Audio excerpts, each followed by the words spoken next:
My name is Elena Moore, and for 22 years I was invisible inside my own family. I woke before dawn to scrub floors that weren't mine, cooked breakfasts I never ate, and folded clothes with monograms that did not include my name. My parents used to say it like a rule of nature, the way people talk about gravity. Some children are born to be protected. Others are born to be useful. I was useful. I believed that until the morning a stranger, my sister's future father-in-law, looked at me during a wedding rehearsal, and went so pale he had to sit down. He stared at my face like he'd just seen a ghost, then asked a question no one had ever dared to ask me. Do you know who you were born to? That question cracked my life in half. Before I tell you what he knew, and why my family spent the next month trying to erase me, let me take you back to the house where I learned how to disappear. The house that loved only one child. We lived in a brick colonial in Westchester County, New York, the kind with trimmed hedges and tasteful shutters. On paper, the Moores were respectable. My father, Harold Moore, a senior compliance officer at a private bank. My mother, Linda, a woman who hosted charity luncheons and spoke softly to everyone except me. From the street, we were perfect. From the inside, I was unpaid labor. My room was the laundry space off the garage. No window. A narrow cot. The dryer rattled inches from my head at night. When guests came, my bedding disappeared and I slept on folded towels. At 4:45 a.m., my alarm went off. By 5, I was downstairs wiping granite counters with vinegar and water, careful not to streak. The smell of coffee filled the kitchen. Not for me. I wasn't allowed caffeine. It made me jittery, Linda said. By 6:30, my sister Claire would float down the stairs in silk pajamas, phone already in hand. She never said good morning. Elena, she'd say, scrolling. My blouse needs steaming. And I need eggs, just whites. Yes, Claire. Harold came down last, newspaper tucked under his arm. He'd sit at the island, tap the marble twice, and say the same thing every day. Is breakfast ready? I never answered aloud. I just placed the plate and stepped back. The kitchen table seated 8. I was never allowed to sit. When I once asked why, Linda laughed like I'd misunderstood a joke. Oh honey, she said, lowering her voice. You're not family table material. I was 13. The rules were taped inside the cabinet above the washer. Typed, laminated, official. Do not sit with the family. Do not correct anyone. Do not speak to guests unless spoken to. Do not tell stories about the house. Remember where you belong. Breaking a rule didn't earn yelling. It earned silence. Silence meant no dinner, no heat turned on in the laundry room, no rides to the grocery store where I sometimes escaped by counting change for neighbors. I learned quickly. Claire didn't hate me. That would have required noticing me. To her, I was infrastructure. Elena, my car needs gas. Elena, my room smells weird. Elena, don't wear that, it looks cheap. When her friends came over, she introduced me with a shrug. She helps out. Not sister. Not adopted. Helps out. No one ever asked why I looked nothing like them. Claire was blonde, blue-eyed, polished. Harold and Linda had the same pale coloring, the same narrow noses. I had dark hair, green eyes, a dimple in my left cheek that no one else shared.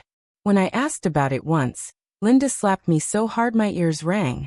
Stop fishing for drama, she said. You should be grateful we took you in. Took me in. From where?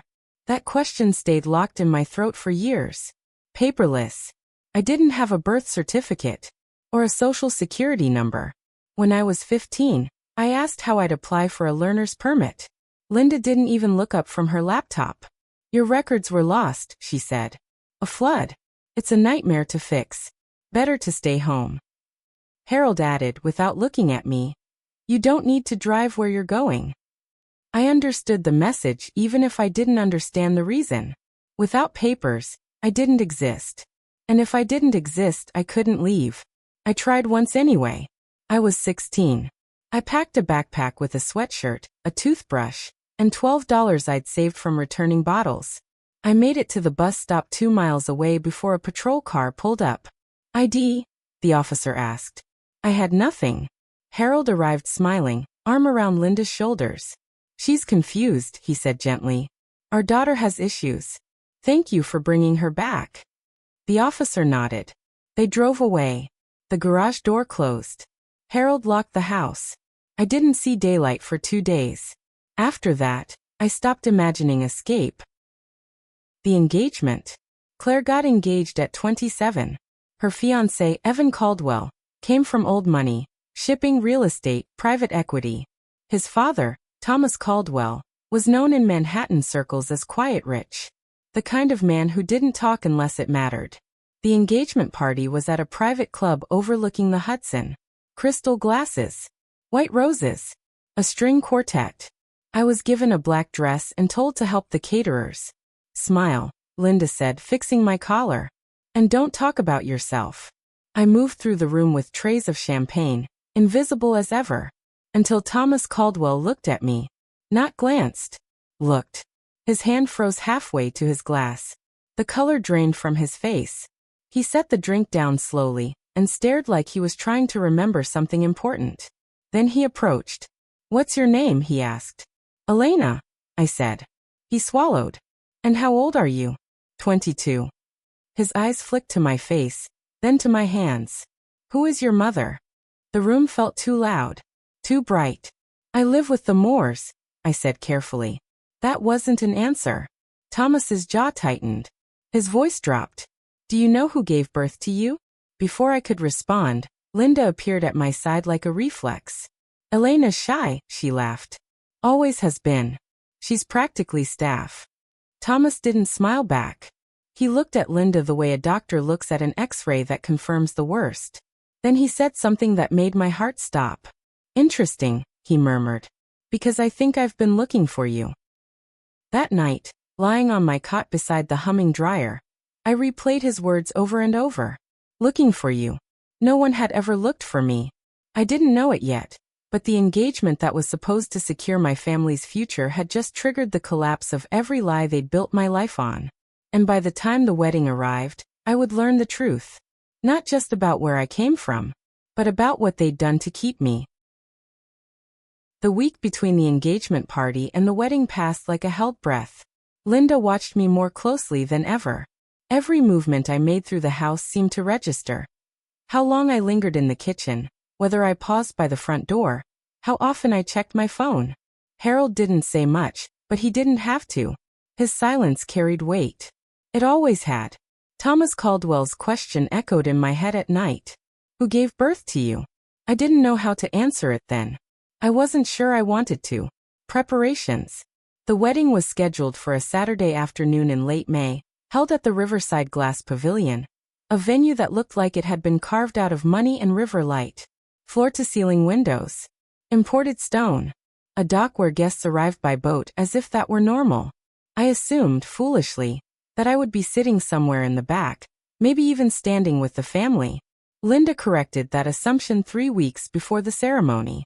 She called me into the kitchen while she measured orchids for centerpieces. We need to be clear about your role, she said, not looking at me. My role. She finally glanced up. You'll be helping the event staff. Passing drinks. Keeping things tidy. The Caldwells have expectations. My stomach dropped. I thought. She laughed softly, like I'd misunderstood a punchline. Oh, Elena. Don't be ridiculous. You'd make people uncomfortable. Questions would come up. What kind of questions? Her eyes hardened. The kind you don't want. That night, when the invitations arrived, I checked the seating chart. My name wasn't on it. Not even in the service section. The rehearsal dinner. The rehearsal dinner took place on a private yacht docked along the Hudson. White linen. String lights. The skyline glowing like a promise. I wore black again. Always black when I was meant to disappear. As I moved through the crowd with trays of champagne, I felt Thomas Caldwell's presence before I saw him. He stood apart from the others, hands clasped behind his back, watching the water. When he turned, his eyes found me instantly. Elena, he said gently. May I speak with you? Before I could answer, Linda appeared, her hand closing around my elbow. She's busy, she said brightly. But isn't this view incredible? Thomas didn't take his eyes off me. I'll wait. Linda's grip tightened just enough to hurt. I didn't speak. I just nodded and continued moving. Behind me, I heard Thomas say something low and urgent to Evan, Claire's fiancé. I couldn't catch the words, but I saw Evan's smile falter. For the first time, Linda looked uneasy. The morning of. I woke at 4:30 a.m. on the day of the wedding. Habit. The house was quiet. Claire and Evan were staying at a hotel. Harold and Linda slept upstairs, dreaming, I assumed, of how well the day would go. I brewed coffee, set the counters, pressed napkins. Then I noticed something new on the counter. A folder. Cream-colored. Unlabeled. Curiosity tugged at me, sharp and unfamiliar. I opened it. Inside was a single photocopy. A hospital bracelet. The name field was smudged, almost illegible, but the date was clear. May 2002. My breath caught. Footsteps. I snapped the folder shut just as Harold entered the kitchen. "What's that?" he asked. "Just paperwork," I said quickly. He studied me for a long moment, then nodded. "We'll be leaving at noon.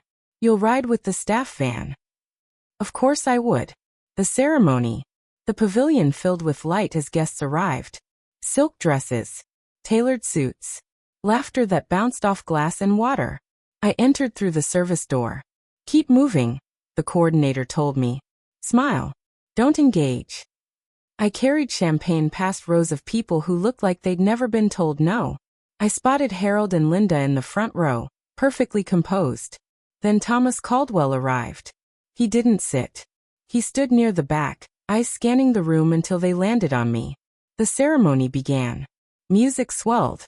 Claire walked down the aisle, radiant, certain. As vows were exchanged, I felt something shift. Thomas wasn't watching the couple. He was watching me. The photograph. After the ceremony, the photographer called for family pictures. "Immediate family first," he said. I stayed back. The photographer frowned. "Miss. You too." Linda opened her mouth to object. Thomas spoke first. "She belongs," he said calmly. Silence. I stepped forward, heart pounding. Thomas placed a steady hand on my shoulder. The camera flashed. When the photographer showed him the preview, Thomas went pale. "Those eyes," he whispered. "There's no doubt." He pulled out his phone and walked away. I heard just enough. "Need the file reopened?" "I'm sure now." Harold cornered me near the service hallway. "What did you say to him?" "Nothing." His voice dropped. "You listen to me. You don't exist without us. Remember that." For the first time, his words didn't land the way they used to, because someone else had just looked at me like I mattered. The question. Later, as the reception swelled, Thomas found me again. He handed me a photograph. A young woman. Dark hair. Green eyes. Holding a baby. My stomach turned. "Do you recognize her?" he asked softly. I shook my head. "My sister," he said. "And her daughter. She was taken from a hospital 22 years ago." I couldn't breathe. Thomas met my eyes. "I believe that baby was you." The world narrowed to a single point. "I need to know," he continued. "Would you be willing to take a DNA test?" I thought of the rules. The laundry room. The silence. And for the first time in my life, I didn't think about permission. "Yes," I said. The DNA kit arrived 3 days later. No return address. No branding. Just a plain cardboard box left at the service entrance. As if whoever sent it didn't want witnesses. I stared at it for a long time before opening it. Inside were 2 sealed envelopes, sterile swabs, and instructions written in careful, deliberate print. Everything about it felt controlled. Legal.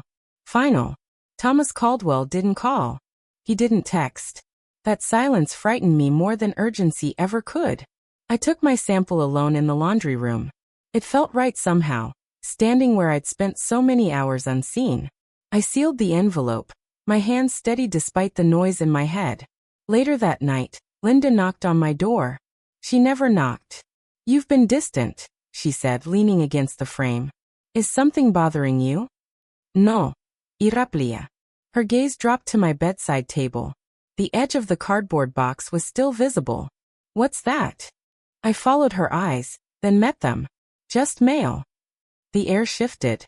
"Be careful," she said softly. Curiosity ruins people. When she left, my phone vibrated. A single message from an unknown number. Sample received. The Moors changed after the wedding.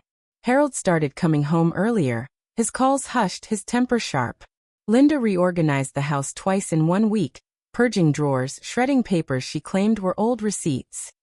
I watched her burn documents in the outdoor fire pit one evening. She didn't see me. Among the ashes, I spotted the corner of a hospital form.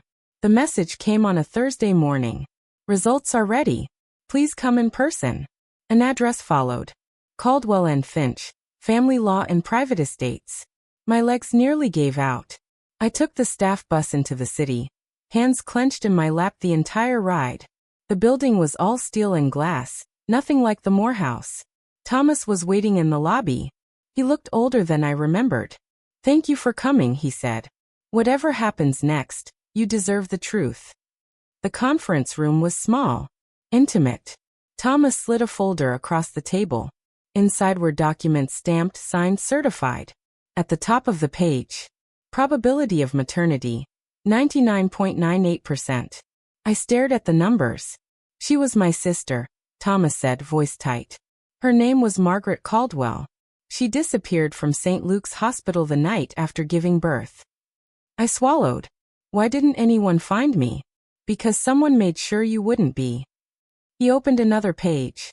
A forged adoption consent. And beneath it, a familiar signature. Linda Moore. The room tilted. "She worked at the hospital then," Thomas continued. "Volunteer program. Access to records. She reported the baby as stillborn. Paid off a nurse. The case was buried." My chest burned. "Why keep me?" I whispered. Sirens sounded in the distance. Harold moved for the door. Too late. Police lights flooded the windows, red and blue slicing through crystal glass. Linda sank into a chair. "I did what I had to," she whispered. "I deserved a better life." Thomas's voice came through the phone again. "So did she." I looked around the kitchen, the marble counters, the spotless floors. None of it felt like home anymore. As officers led Linda away, she turned to me. "You'll fail without us," she said. "You don't belong in their world." I met her gaze. "I already survived yours." The story broke before dawn. By 6 a.m., my phone wouldn't stop vibrating. Missed calls from unknown numbers. News alerts stacked like fallen dominoes. Local socialite arrested in infant abduction case. Decades OLD hospital scandal reopened. A photo of the Moore house filled the screen. Police tape, flashing lights. Neighbors pressed to their windows like an audience that had waited years for a finale. I sat on the edge of the guest bed at Thomas's apartment and tried to breathe. The prosecution moved fast. Linda's volunteer badge, old hospital logs, and the burned scraps recovered from the fire pit became exhibits. The nurse confessed within hours. Harold was charged by noon for obstruction, conspiracy, and financial fraud tied to the frozen trust. Thomas explained it all calmly, like facts could soften the weight of it. "They'll argue necessity," he said. "They'll fail." I nodded, but my attention drifted to the window. The city hummed below, indifferent to who I was yesterday. "What happens to me?" I asked. Thomas hesitated. "That depends on what you want." No one had ever asked me that. At the firm, a junior attorney handed me a folder with my name printed in bold. Elena Margaret Caldwell. Seeing it written like that, whole unbroken, made my throat ache. "Your mother left letters," Thomas said. "Sealed. For you." He slid a cream envelope across the table. I didn't open it yet. They waited outside the building. Cameras. Microphones. 1,000 versions of the same question. "How does it feel?" I said nothing. Thomas stepped forward. "My niece will make a statement when she's ready." Inside the car, my hands shook. "Am I supposed to smile?" I asked. He looked at me gently. "No. You're supposed to live." She found me that afternoon. I recognized her voice before I saw her. "Elena." Claire stood in the doorway of the conference room, wedding makeup washed away, eyes red. She looked smaller without certainty wrapped around her. "I didn't know," she said quickly. "I swear. They told me you were helping out." That you preferred it. I waited. They ruined my life, she added, the words sharp. I met her gaze. They stole mine. Silence stretched between us. I don't know who I am without them, Claire whispered. I thought of the laundry room. The rules. The quiet. You'll figure it out, I said. The way I had to. That night alone, I finally opened the envelope. My mother's handwriting slanted across the page. If you're reading this, it means I was right to trust the lockbox. She wrote about spring mornings and stubborn hope. About choosing my name because it meant light. About fearing the hospital's chaos and believing, wrongly, that systems kept babies safe. I would have crossed oceans to find you, she ended. Please forgive the distance. It was never a lack of love. I folded the letter and held it to my chest until the ache dulled.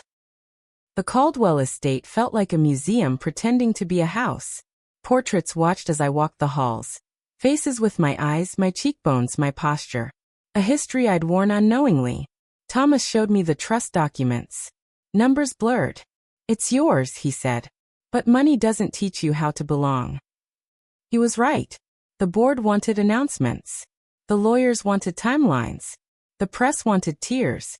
I wanted quiet. I won't move in, I told Thomas. Not yet. He nodded. Where will you go? I thought of the city. The river. The bus routes I knew by heart. Somewhere small, I said. Somewhere I choose. At the preliminary hearing, Linda didn't look at me. Her attorney spoke of hardship and sacrifice. When it was my turn, I stood. I wasn't adopted, I said clearly. I was stolen, then trained to disappear. The room held its breath. I'm done disappearing. The judge set the next date. Outside, the cameras surged. This time I didn't flinch. First steps. I signed a lease on a sunlit studio overlooking the river. Bought a table. A lamp. Plates that matched because I wanted them to. On the first night, I cooked pasta and burned the garlic.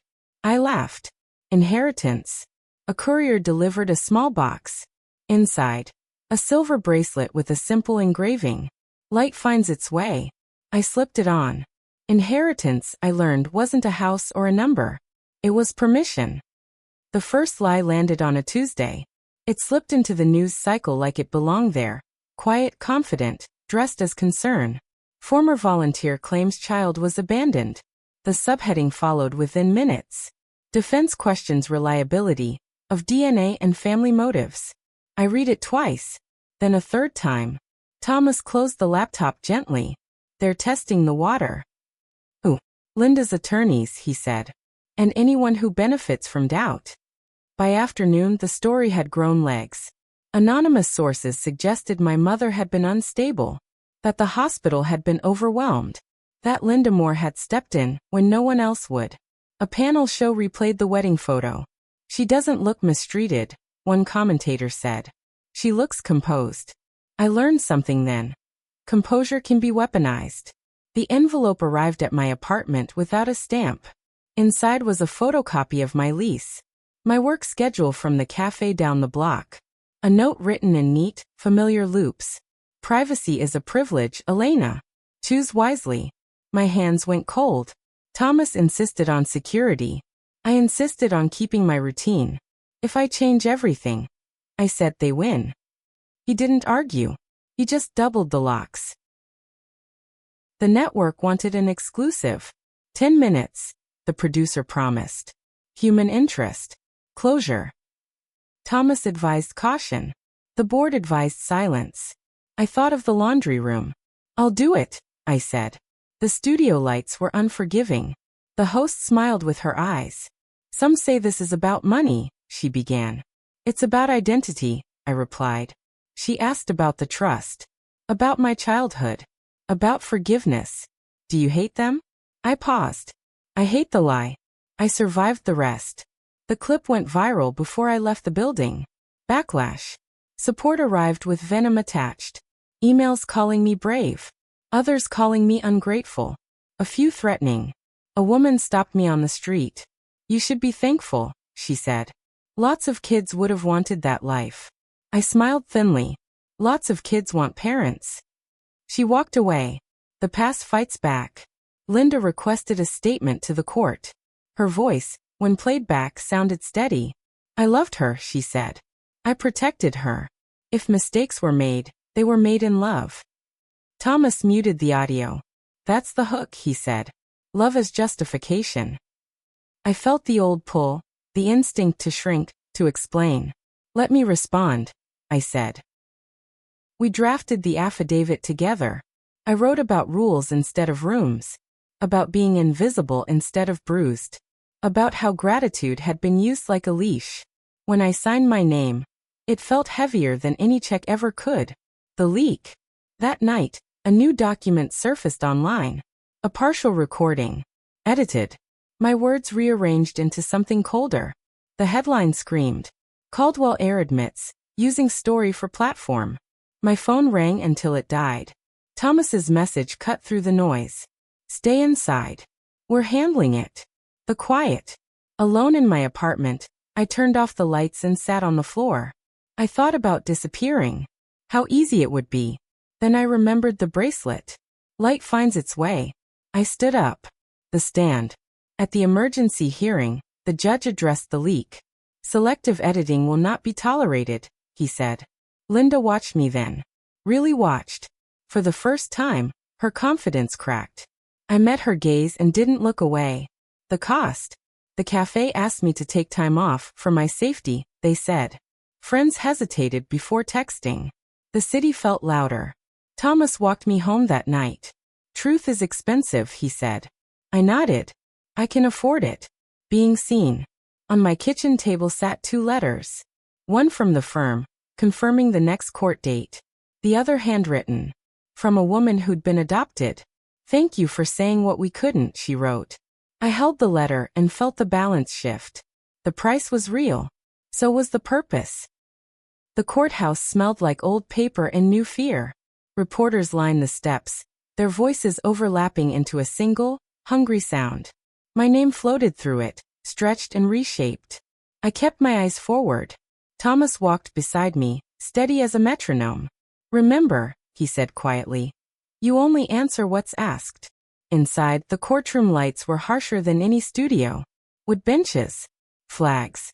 The weight of precedent. Linda Moore sat at the defense table, hands folded, expression serene. She looked ready. Opening moves.